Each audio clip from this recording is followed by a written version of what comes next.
அனைவருக்கும் அன்பான வணக்கங்கள். இது மகாபெரியவா ஆன்மீகம் யூடியூப் சேனல். 4/10/2025 புரட்டாசி மாதத்தின் 18ஆம் நாள், புரட்டாசி மாதத்து 3ஆம் சனிக்கிழமை. புரட்டாசி மாதத்தில் வரக்கூடிய ஒவ்வொரு சனிக்கிழமையுமே ரொம்ப ரொம்ப ஒரு அற்புதமான விசேஷமான சக்தி வாய்ந்த நாளாக கருதப்படுது. அதிலும் புரட்டாசி 3வது சனிக்கிழமைக்குன்னு தனி அற்புதமே இருக்குங்க. இந்த நாளில் விரதமிருந்து வழிபட்டீங்க அப்படின்னா உங்கள் வாழ்க்கையில் இருக்கக்கூடிய எப்பேற்பட்ட பிரச்சனைகளும் நிச்சயமாக தீரும். அதே போல் இந்த நாளில் நீங்கள் பெருமாள் கோவிலுக்கு போய் பெருமாளை துளசி மாலை சாற்றி வழிபாடு செஞ்சீங்க அப்படின்னாலும் உங்கள் வாழ்க்கையில் செல்வம் பெருகும், தொழிலில் முன்னேற்றம் உண்டாகும், நினைத்த காரியங்கள் தடையில்லாமல் நடக்கும். எங்கள் வீட்டில் நாங்கள் செய்யக்கூடிய எல்லா விஷயங்களும் பிரச்சனையிலே முடியுது, தொடர்ந்து காரிய தடைகள் வந்துக்கிட்டே இருக்குது, முன்னேற்றம் அப்படிங்கிறதே இல்லை அப்படிங்கிறவங்க இந்த புரட்டாசி சனிக்கிழமை நாளில் நேரம் கிடைக்கும் போது நீங்கள் எப்போ வழிபாடு செஞ்சாலும் சரி, இப்போ நான் சொல்லக்கூடிய இந்த ஒரு சூட்சம பரிகாரத்தையும் தவறாமல் செய்யுங்க. வீட்டில் இருக்கக்கூடிய பொருளை வச்சு செய்யக்கூடிய ஒரு அற்புதமான பரிகாரம். இதை நீங்களும் செய்யுங்க, மற்றவர்களுக்கும் சொல்லுங்கள். நம்ம சேனலில் நான் போடக்கூடிய பதிவுகளில் உங்களுக்கு சந்தேகம் இருந்தாலும், பூஜை பொருட்கள் உங்களுக்கு தேவைப்பட்டாலும், அக்ஷய பாத்திரம் உணவளிக்கும் திட்டத்தின் மூலம் ஆதரவற்றவர்களுக்கு உணவளிக்க விரும்பினாலும் 9344692042 இந்த வாட்ஸ்அப் எண்ணுக்கு தொடர்பு கொள்ளுங்க.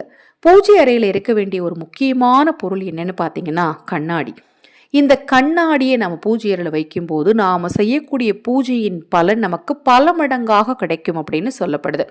உதாரணத்துக்கு ஒரு மந்திரம் சொல்றீங்க அப்படின்னா அதை கண்ணாடியை பார்த்து சொன்னீங்கன்னா, பூஜையில் இருக்கக்கூடிய கண்ணாடியை பார்த்து சொன்னீங்கன்னா அந்த மந்திரத்தோட சக்தி அதீதமாக அந்த பூஜையில் ஒழிச்சுக்கிட்டே இருக்கும் அப்படின்னும் சொல்லப்படுதுங்க. பூஜையில் கண்ணாடியை வச்சு கண்ணாடியில் முதல்ல உங்கள் முகத்தை பார்த்துட்டு அதன் பிறகு பூஜையில் இருக்கக்கூடிய கண்ணாடி முன்னாடி இந்த 2 பொருட்களை வைங்க. இந்த 2 பொருட்களையும் வைப்பதனால் புரட்டாசி சனிக்கிழமையில் வச்சுட்டு அதை அன்று இரவே எடுத்து நீங்கள் கோலமிடும் இடத்திலோ அல்லது உங்கள் வீட்டில் துளசி செடி பக்கத்திலோ இல்லை அப்படின்னா உங்கள் வீட்டில் வீட்டு வாசலில் மரம் இருந்துச்சுன்னா அந்த மரத்தை சுற்றியோ நீங்கள் தூவி விடுங்க. உங்கள் வீட்டில் இருக்கக்கூடிய கண் திருஷ்டி தோஷங்களும் நிச்சயமாக நீங்கும், பண வரவு உண்டாகும். அந்த 2 பொருட்கள் என்ன அப்படின்னு பார்த்தீங்கன்னா, ஒன்று டைமண்ட் கல்கண்டு, இன்னொன்று பச்சரிசி. இந்த டைமண்ட் கல்கண்டையும் பச்சரிசி சின்ன சின்ன கிண்ணத்தில் எடுங்க.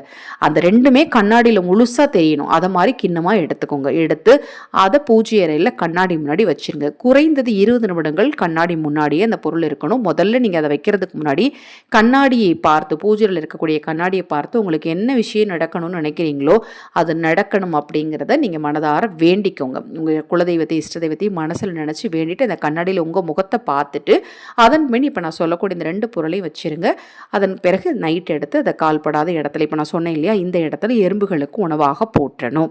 மிக மிக எளிதான பரிகாரம் தான். சப்போஸ் நான் நைட்டு போட மறந்துட்டேங்க அப்படிங்கிறவங்க மறுநாள் காலையில் கூட போடலாம், தவறு கிடையாது. இப்போ நான் சொன்ன பதிவில் ஏதாவது சந்தேகம் இருந்தாலும் வாட்ஸ்அப்பில் கேளுங்க.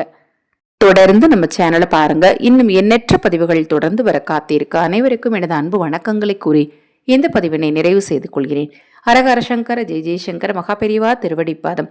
சரணம் சரணம். நல்லதே நடக்கட்டும்.